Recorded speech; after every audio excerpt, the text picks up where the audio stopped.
Hello students, मैं Manish Kejriwal sir आप सबका फिर स्वागत करता हूं अपने यूट्यूब चैनल पर। जैसा कि आपको पता है, हम एक लक्ष्य के साथ चले हैं और लक्ष्य हमारा है कि 12th में हमें 90 प्लस स्कोर करना है। हम इंडियन इकोनॉमी के 2 चैप्टर्स को स्टडी कर चुके थे। आई होप कि आपने दोनों वीडियोस को देख लिया होगा। हम हर एक शॉर्ट वीडियो में एक चैप्टर को डिटेल में स्टडी कर रहे हैं। आज के हमारे चैप्टर का नाम है द न्यू इकोनॉमिक पॉलिसी।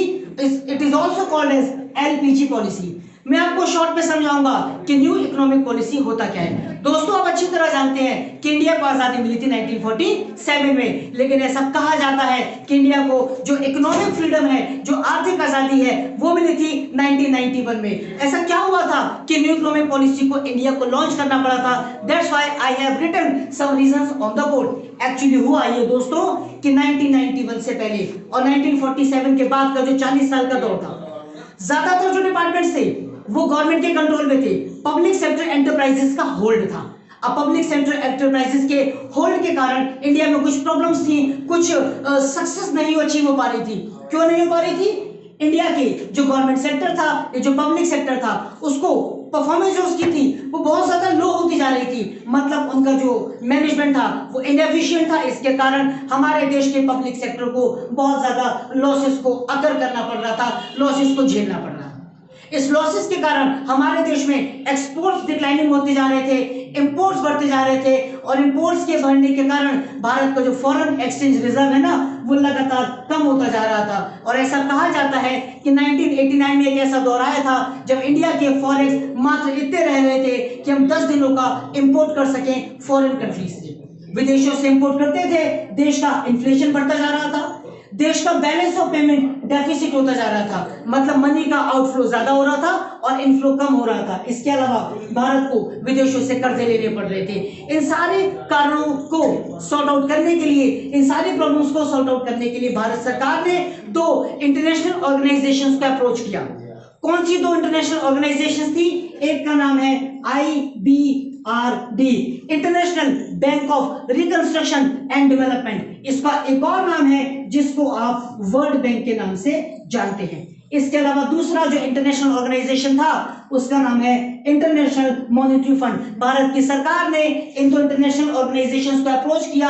उन्होंने भारत को $7 बिलियन का कर्जा दिया, लेकिन इन शर्तों के साथ कि आपको अपने देश में कुछ बदलाव लाने पड़ेंगे। भारत सरकार ने $7 बिलियन लेने के बदले में जिन शर्तों को स्वीकारा उसको इकोनॉमिक पॉलिसी के 3 कंपोनेंट्स के बारे में एक्सप्लेन किया जाता है: लिबरलाइजेशन, प्राइवेटाइजेशन एंड ग्लोबलाइजेशन। अब समझ में आया? अब इसको एक्सप्लेन करता हूं मैं, ये बस हटा दूं बेटा, उसके बाद नेक्स्ट। तो पहला कंपोनेंट पढ़ते हैं लिबरलाइजेशन। लिबरलाइजेशन का मतलब होता क्या है? Liberalisation mean the removal of anti and the growth barriers applied by the government to the public sector, sorry to the private sector। यानी भारत सरकार के द्वारा इंडिया के प्राइवेट सेक्टर को जो एंटी के रेस्ट्रिक्शंस और बैरियर्स लगाए हुए थे, जब उसको रिमूव किया गया और प्राइवेट सेक्टर को ज्यादा ओपन अप किया गया, ज्यादा आजादी दी गई, तो ऐसे कंपोनेंट को लिबरलाइजेशन के नाम से रिप्रेजेंट किया गया। इसके अंदर भी कुछ इसको पॉइंट्स के द्वारा हम डिफाइन कर सकते हैं, जैसे कि पहला पॉइंट है इंडस्ट्रियल सेक्टर रिफॉर्म्स। 2010-11 में इंडिया में गवर्नमेंट सेक्टर के पास 17 सेक्टर्स थे जो गवर्नमेंट सेक्टर ही काम करता था। उसको रिड्यूस करके इनके नंबर्स को 3 किया गया।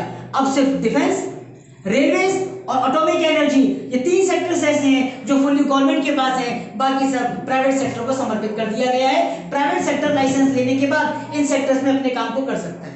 ठीक है।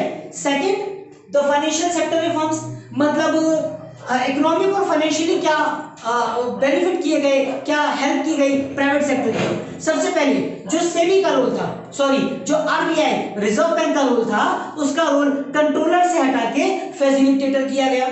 इसके अलावा प्राइवेट सेक्टर्स के ओरिजिनेट किया गया, प्राइवेट सेक्टर्स को और ओपन अप किया गया, मार्केट में आने का मौका दिया गया। और FDI जानते हो ना, फॉरेन डायरेक्ट इन्वेस्टमेंट, उसकी लिमिट को इंक्रीज किया गया। जो पहले 49% के आसपास थी उसको बढ़ाकर 51, 74 और कुछ सेक्टर्स में तो उसको 100% का अप्लाई किया गया है। टैक्स रिफॉर्म्स, GST के बारे में आप जानते हैं। इस प्रकार की रिफॉर्म समय समय पर इंडिया में 1991 के बाद हुए हैं।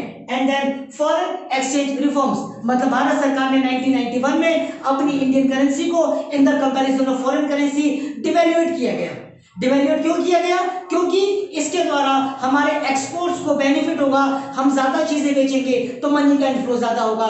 तो भारत में अवेलेबिलिटी ऑफ फॉरेन करेंसी को इंक्रीज करने के लिए इंडियन करेंसी को डिवैल्यूएट किया गया था। These are the basic points of liberalisation.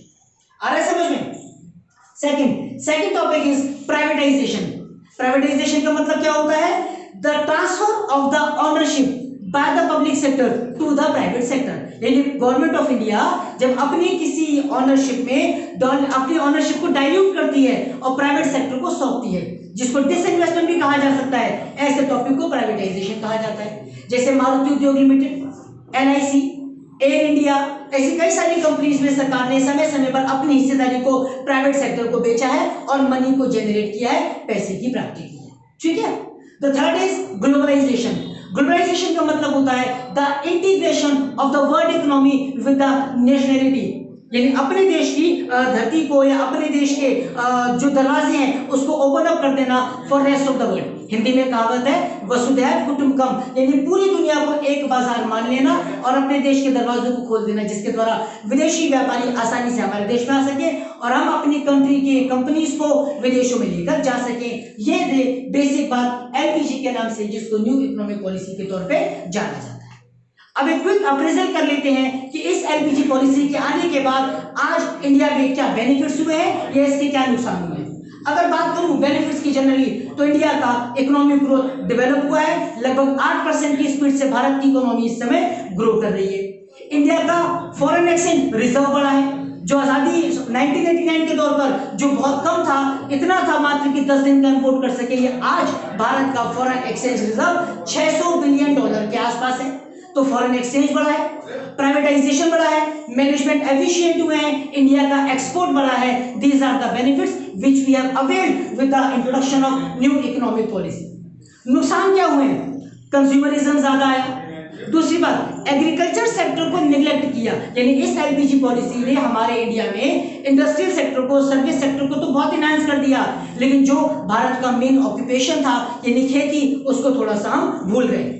Unemployment नहीं हो पाया ज्यादा दूर, पॉवर्टी अभी भी एक बहुत बड़ी समस्या है भारत के लिए। These are the basic challenges which the India is facing still after getting the new economic policy. आगे समझ में? इस एक छोटी सी शॉर्ट वीडियो में आपने इस चैप्टर को कंप्लीट कर लिया। अब वीडियो को अच्छी तरह देख के लाइक, सब्सक्राइब और कमेंट कीजिएगा। नेक्स्ट वीडियो बहुत जल्दी आपके सामने दोबारा होगी। नमस्कार।